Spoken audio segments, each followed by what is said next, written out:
నేను పాపులను పిలువ వచ్చితిని కానీ నీతిమంతులను పిలువ రాలేదని అంటున్నాడు. ఎవరిని పిలువడానికి వచ్చాయండి దేవుడు? అందుకే ఆ పెద్దలంతా ఒక మాట అన్నారు, నీవెందుకు పాపులతోనూ సుంకరులతోనూ కలిసి భోజనం చేస్తున్నావు, వారితో సహవాసం చేస్తున్నావు.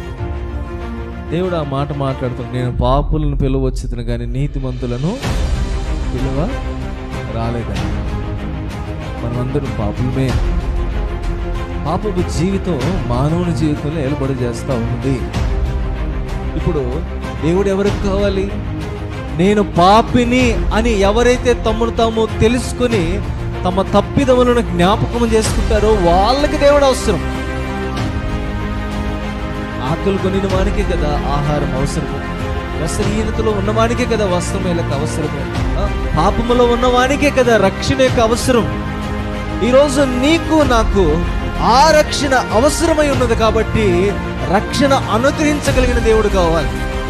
ఎవరైనా మత్తయి సువార్త 1:21 రాయబడి ఉంటుంది, ఆమె యొక్క కుమారుని కలను తన ప్రజలను వారి పాపము నుండి ఆయన విడిపించును కనుక ఆయనకు యేసు అని పేరు పెట్టదును.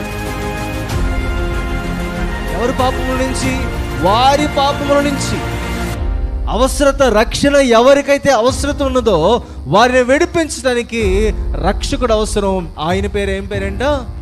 యేసు అనగా రక్షకుడు అని అర్థం.